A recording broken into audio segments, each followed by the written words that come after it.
Selamat berjumpa kembali dengan saya, Rahajeng Hapsari. Kali ini kita akan membahas materi tentang menganalisis perencanaan produksi massal. Berikutnya kita membahas tentang produksi massal. Apa itu produksi massal? Produksi massal adalah nama yang diberikan kepada sebuah metode memproduksi barang dalam jumlah besar dengan biaya yang rendah per unitnya. Walaupun harganya yang murah, tidak berarti dengan kualitas yang rendah. Sebaliknya, diproduksinya barang dalam jumlah yang besar telah distandarisasi oleh interchangeable part atau peralatan yang dapat digunakan untuk memproduksi barang yang sama.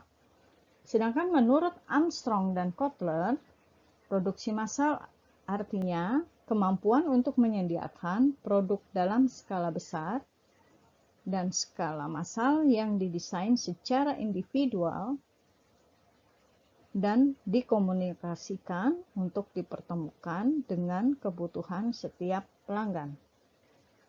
Contoh pada produksi massal yaitu antara lain bangunan pabrik, peralatan, dan perkakas. Menurut Armstrong dan Kotler, ciri-ciri utama produksi massal antara lain adalah sebagai berikut. Di sini ada 6, silahkan diamati dan dipelajari.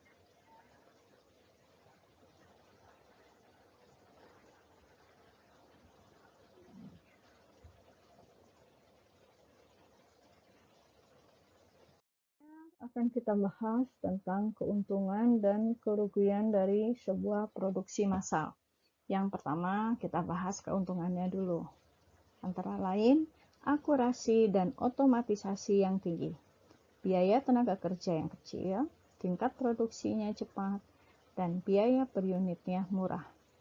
Sedangkan kerugiannya, sumber daya yang terbuang, tidak ada jaminan, ada biaya bahan baku tambahan untuk merancang desain produk, kurang beragam, dan memerlukan banyak investasi untuk membeli mesin.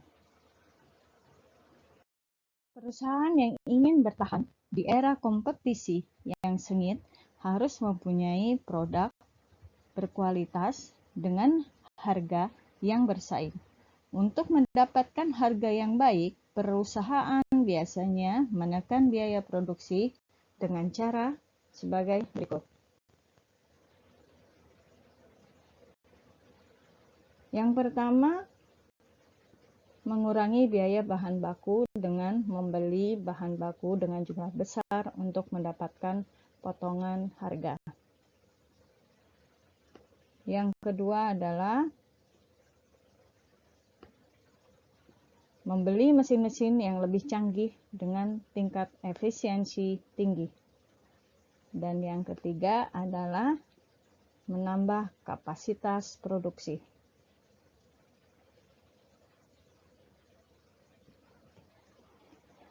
Dalam melakukan kegiatan produksi dan operasi yang efektif, juga dapat dilakukan dengan cara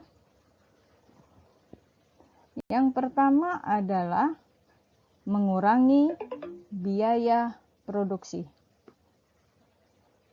Yang kedua, meningkatkan mutu atau kualitas produk. Yang ketiga, segera merespon permintaan. Yang keempat, memungkinkan inovasi produk.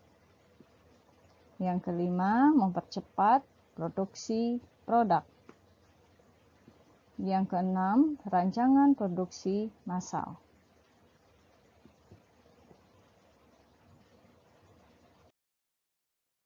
Lima dimensi spesifik yang berhubungan dengan laba. Yang pertama adalah kualitas produk. Seberapa baik produk yang dihasilkan dari upaya pengembangan dan dapat memuaskan kebutuhan pelanggan, kualitas produk pada akhirnya akan mempengaruhi mangsa pasar dan menentukan harga yang ingin dibayar oleh pelanggan. Yang kedua adalah biaya produk. Biaya untuk modal peralatan dan alat bantu serta biaya produksi setiap unit disebut biaya manufaktur dari produk. Biaya produk menentukan berapa besar laba yang dihasilkan oleh perusahaan pada volume penjualan dan harga penjualan tertentu.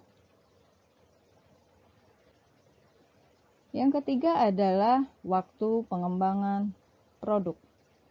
Waktu pengembangan akan menentukan kemampuan perusahaan dalam berkompetisi, menunjukkan daya tangkap perusahaan terhadap perubahan teknologi, dan pada akhirnya akan menentukan kecepatan perusahaan untuk menerima pengembalian ekonomi dari usaha yang dilakukan tim pengembangan. Yang keempat adalah biaya pengembangan. Biaya pengembangan biasanya merupakan salah satu komponen yang penting dari investasi yang dibutuhkan untuk mencapai profit. Yang kelima adalah kapabilitas pengembangan.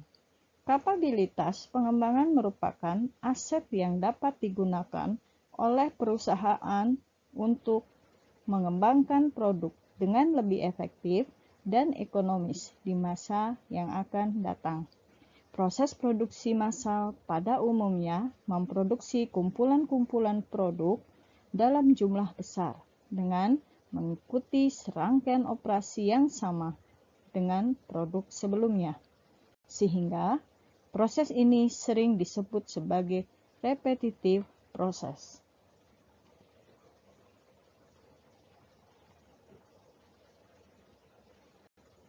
Berikutnya adalah tahapan produksi massal,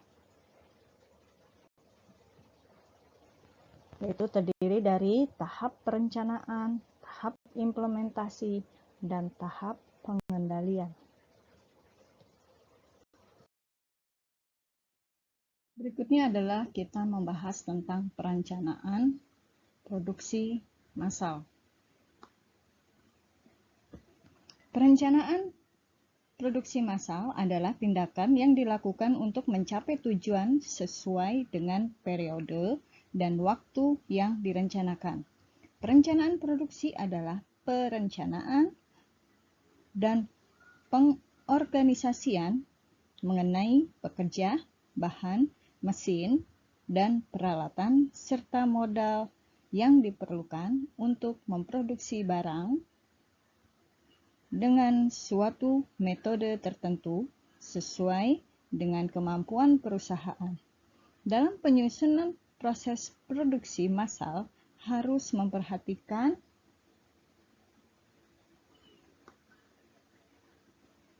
karakter produk itu sendiri, tingkat kesulitan produk itu sendiri, banyaknya permintaan, komponen dan bahan yang harus disiapkan, tata cara urutan pengerjaan produk, pembagian kerja, dan lamanya pekerjaan. Yang terakhir adalah biaya produksi yang diperlukan. Sekarang tujuan perancangan produksi massal. Maksudnya adalah perencanaan produksi memiliki tujuan sebagai langkah awal untuk menentukan aktivitas produksi dan sebagai masukan rencana sumber daya. Rancangan produksi massal yang biasanya dikerjakan perusahaan yaitu, ini yang saya checklist terakhir, mengidentifikasi produk yang akan dibuat, mengidentifikasi alat, tenaga kerja, menyusun urutan kerja, menata denah, lokasi atau pengerjaan produk, menyiapkan alat dan bahan terkait, memulai proses produksi, memperhatikan keselamatan dan standar kerja, memulai sesuai alur kerja dari awal sampai akhir, dan mengemas produk akhir.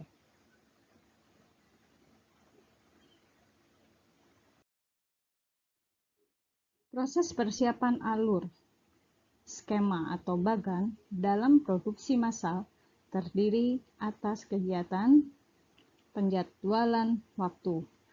Berapa lama waktu yang dikerjakan untuk menyelesaikan produk tersebut. Yang kedua, pemilihan peralatan. Peralatan apa saja yang dibutuhkan dalam membuat produk tersebut? Berikutnya adalah pengerjaan dengan perkakas. Cara, strategis, dan metode pengerjaan produk tersebut seperti apa? Bagaimana metodenya? Mobilisasi personalia. Berapa banyak tenaga kerja yang dibutuhkan dan bagaimana cara kerjanya? Pembelian material, menyiapkan bahan baku dan mendukung serta bahannya seperti apa? Bagaimana kriteria bahan bakunya? Pembagian pekerjaan. Pembagian kerja setiap bagian atau orang dan berapa lama waktu yang dibutuhkan serta tahapan perakitan produknya bagaimana?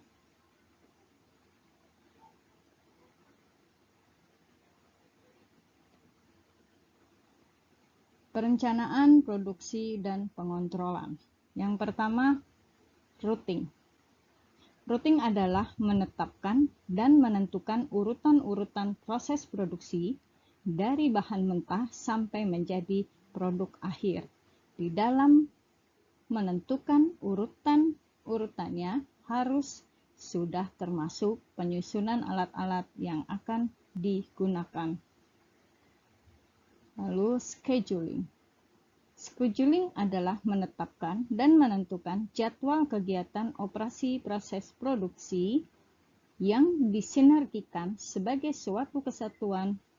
Dari scheduling nantinya akan dapat diketahui dan diawasi penggunaannya waktu pada setiap saat pemrosesan produksi sesuai dengan urutan-urutannya. Dispatching adalah menetapkan dan menentukan proses pemberian perintah untuk mulai melaksanakan operasi proses produksi yang sudah direncanakan di dalam routing dan scheduling. Yang terakhir adalah follow up. Follow up adalah menetapkan dan menentukan berbagai kegiatan agar tidak terjadi penundaan dan mendorong terorganisasi seluruh perencanaan operasi proses produksi. Berikutnya adalah tahapan perencanaan produksi massal. Yang pertama adalah tahap desain awal. Pada tahap ini, suatu perusahaan sudah menentukan desain awal produk yang berupa desain spesifikasi dan persyaratan yang harus dipenuhi oleh sebuah produk yang dibuat nantinya. Tahap desain produk. Pada tahap ini, perusahaan sudah dapat menentukan desain dari suatu produk yang dapat berupa gambaran dari produk tersebut, seperti bentuk, warna, ukuran, dan lainnya, dengan tepat. Berikutnya adalah tahap cara pembuatan. Pada tahapan ini merupakan tahapan di mana perusahaan harus menentukan urutan proses pembuatan suatu barang, tempat untuk bekerja yang tepat, dan segala macam peralatan yang dibutuhkan untuk menghasilkan barang tersebut. Yang terakhir adalah tahap pembuatan. Tahap ini, perusahaan mulai memproduksi barang yang diinginkan dan memodifikasi lebih lanjut barang yang sedang dibuat tersebut. Proses pembuatan barang harus disesuaikan yang memiliki kualitas yang terbaik dan peralatan mesin yang tersedia.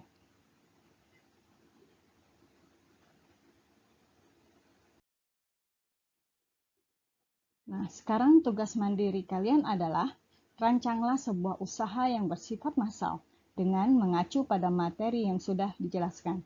Silahkan dikerjakan pada komputer jika ada, lalu di print atau tulis di kertas folio. Terima kasih. Selamat mengerjakan.